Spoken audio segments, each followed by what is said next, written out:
If you don't have a pre-approval, you could miss out easily. What ifs don't work when you're trying to sell? It might have worked in the past on houses.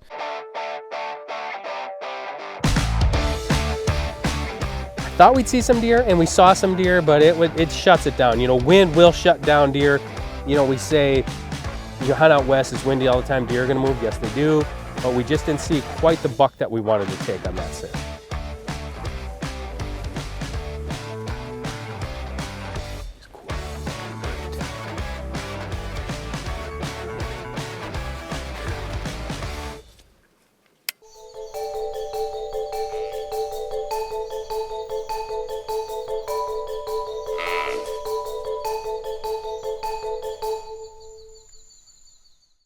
You talked about you find a lender, you get pre-approved, because let's face it, it's still not waiting around hoping that they're going to take my offer. You got to be ready to move, right? Oh yeah, if you don't have a pre-approval, you could miss out easily. I mean, we've had it where people are like, hey, I'll take it, great.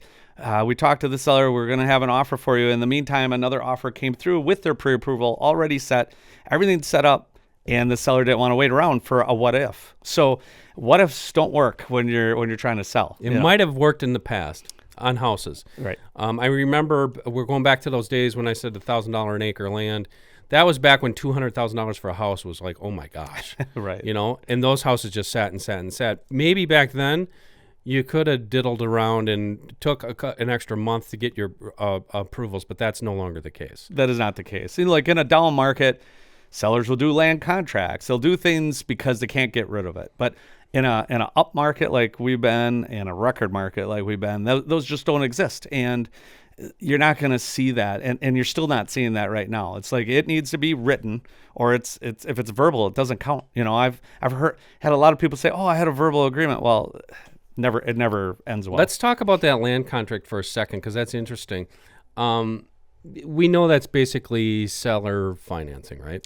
Yeah, the seller acts as the bank. So what should people be concerned with, or what are some of the things you would tell me where I went in and I'm like, the guy's going to sell it to me on his own? What are the potential pitfalls there? Well, I would highly recommend to have a professional, either a real estate agent that's licensed can actually do a land contract, an attorney can do a land contract.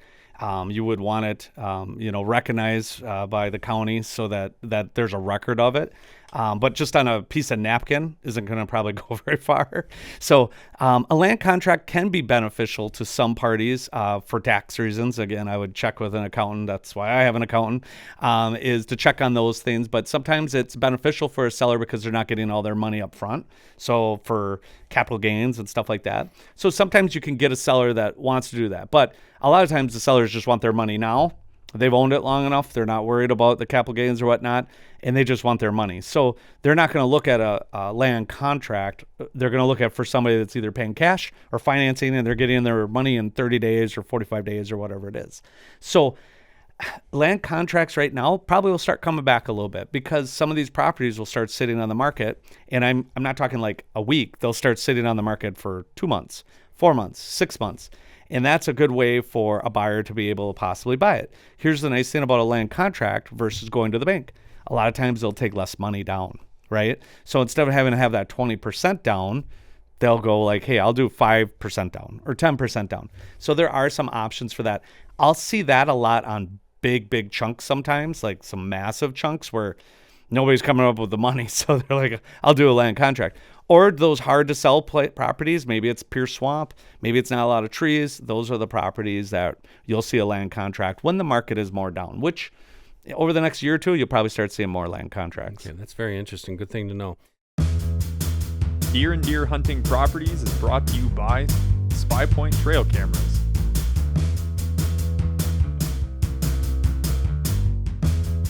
Deer and Deer Hunting Properties is brought to you by Orion Hunting Products, America's #1 modular deer blind. Hey, it's Jason Rickman with Deer and Deer Hunting Properties. This segment we're going to talk about fear of either buying or selling the property. Now, a lot of people don't talk about the fear aspect, so let's talk about from the seller side. I think the most common fear thing I see is emotion. They're attached to their property, but they're not using their property. So how do you navigate through that, right? So a lot of times they're like, hey, I've had this property for 20 plus years, but I haven't set foot on it for the last 2 or 4 or 5 years, right? So try to take the emotion out of any time you're selling a property, right? So, and that also comes with pricing. A lot of people are like, my property is better than all my neighbors, but yet it's still the exact same property as what your neighbors were. So when we take that emotion out is when you truly can get your best value for your property and your quickest sale. So how do we overcome that? Number one is time to let go, right? Let's go of the emotion of that property. You made some great memories, you have some great buck picks on it, but it's time to make your new memories. And it's time to allow that next buyer to love it as much as you did and maybe take it to the next step, right? So that's very important from the seller side of things. You know, the price with emotion is probably the most difficult. And that comes with everybody. Every person, if I didn't hear mine is the best property, I'd probably fall over, right? Because everybody's property is better than their neighbors, which is not true. So, you know, when you look at those, you'll jump on the internet, you'll see, hey, that my neighbor sold for $5,000 an acre, but you're telling me it's worth $4,000 an acre. Well, did we take into account that person has a building site, or that person already has established food plots and ag and you don't have that, or they have less swamp and you have more swamp? So those are all factors when playing in, when we're looking at selling land. So make sure you listen to your professional at Deer Hunting Properties, because they want the max dollar for you also. We all want the max dollar for your property, but we also don't want your property to sit on the market. If it sits on the market too long, it will cost you money, right? That sense of urgency, that leverage goes away every day it sits on the market. So what does it tell people? It tells us, hey, buyers don't want your property, or it's overpriced, and we don't want that to come out when we're trying to get max dollar for you. Now on the buying side, there's fear also, right? So there's fear of, oh my gosh, I just went into debt for $200,000 or $300,000 and I am gonna hunt it 2 weeks out of the year, right? So there's a fear there. But as most of us are, we're huge hunters. We love it, we live it, and we breathe it, so we can overcome and justify that. But be careful. You know, if you feel like you could get in jeopardy by buying a certain dollar amount property, don't do it, because then it becomes stressful, and it shouldn't be stressful, right? It should be fun and relaxing. So if you're going over budget on something just because you need to have the best, but it's stressful, don't do it. You know, let's find you a property that's maybe not as high end, but you can do a lot of the work for it to make it high end, and it's not stressful because you didn't tax your budget, right? The other aspect is, hey, somebody has a budget that's at $3,000 an acre or $4,000 an acre, but keeps looking in the areas that are $8,000 an acre or $10,000 an acre. You know, let's keep it to what we can afford in the area we can be at and still produce the deer we're looking to, and develop that property to maybe go from a $3,000 property that when you sell it in 5 years, it's worth $400 or $4,500 an acre because of the improvements we did. So as a buyer, recognize your fear. If it's becoming stressful or it will become stressful to own it, don't buy it.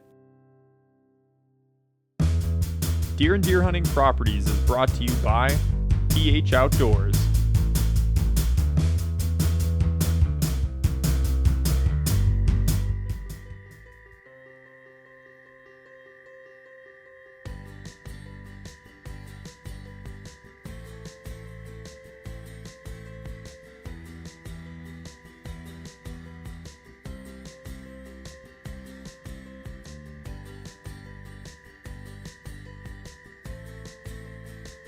Hey, Tim here from Analogics Outdoors. Today I want to talk about protein supplement, and it's a very important thing to do in the times of the year that everything is done growing. So when you think about when the deer have lost their velvet, all the lush green vegetation they had during the growing season is becoming non-existent, that's where protein really comes to be important, because the deer really need that extra protein to help get them in tip-top shape going into the rut, because that's going to be a intense, long marathon where they're basically just running around and not ingesting very much. So we've got a couple different options here, and it's basically a trade-off between intake and longevity. So obviously with a granular protein, this happens to be the Black Ops Deer Anthem molasses protein feed. That is going to be something they will utilize instantly and very quickly because of the intake is so well, because it's in granular form. If you're looking to do more of a long-term supplement in terms of protein, then the Deer Anthem molasses block would be the way to go. This is a 25-pound block, and where we are, we can usually get at least a month out of one of these blocks. It really all depends on how many deer are utilizing the site, but to get the best of both worlds, I actually like to put them both out in the exact same spot. So I put a block out, and that's gonna be your long-term protein supplement, and then you put a granular bag right on top of it, and that way you've got the best of both worlds. You've got intake and longevity. So the important times of the year for this are going to be right before the rut, all the way through the winter, before the next growing season starts. So that's usually from October through March. And that's a time when natural protein sources have dwindled, and you got to give the deer something a little beyond what nature does, so that you know when the next growing season comes around, your deer are going to be in tip-top shape. They're going to hit the ground running in terms of antler growth because they've got everything they need. So that's all you need to help supplement your herd, is a good quality protein block and then also a granular protein feed.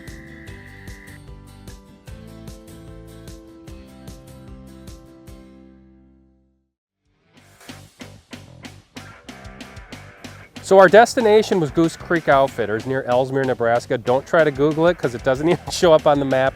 Very small town, pretty much in the middle of nowhere. But this is family land from Scott and LaKayla Fink, and they've come back from the city life to go back to their roots and cattle ranching, and they have a wonderful operation. It's a working cattle ranch. Scott, LaKayla, and their children all work on the farm, but when it comes to hunting season, they're all about deer hunting.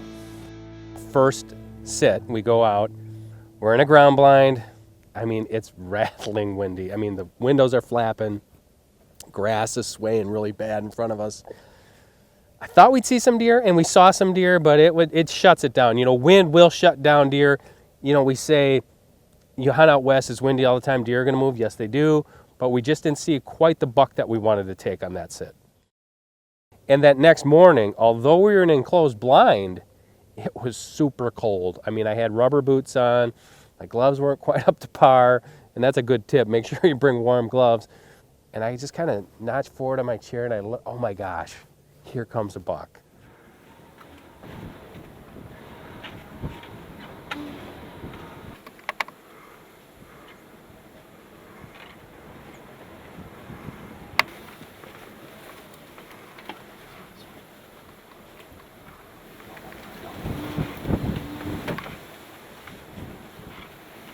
That buck must have caught just a tiny bit of our scent.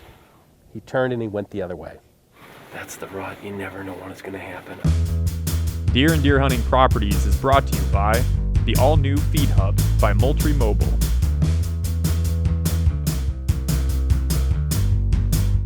You just never know, and that's what happened today. Is we're getting bored. We hadn't seen it. We saw some deer just like a long ways away, nothing close. Hang on, let's just check out the side. I peek out the side. Comes a really nice buck. He was about 200 yards away when I saw him. I just saw a little glitter, and he ducked into the swamp in front of us. He was scent checking it, came through the swamp, but at the very last second he turns, and I couldn't get a shot. But always check every direction around your blind before you get out. You just never know when a deer's gonna sneak in on you. It happens so many times when you have a close call, you're rewarded with something even better. And that's what happened on this day.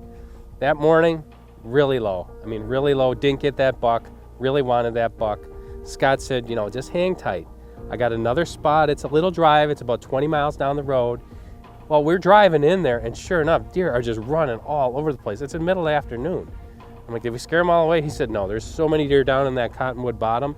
He said, just sit tight and be ready and be on your toes, because he said they could come from anywhere. Okay, there he is.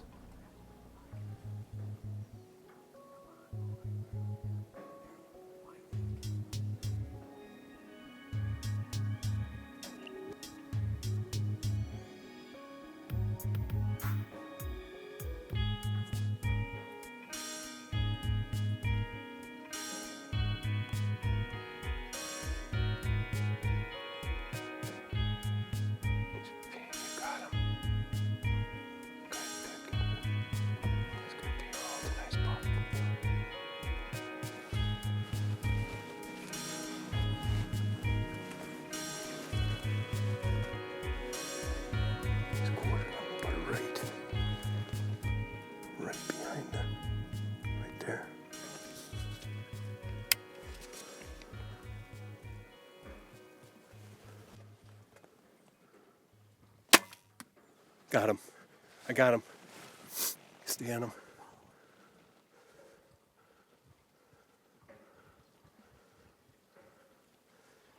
Right there. Right there. Right there. Bam, we just did it. We just got our Nebraska buck.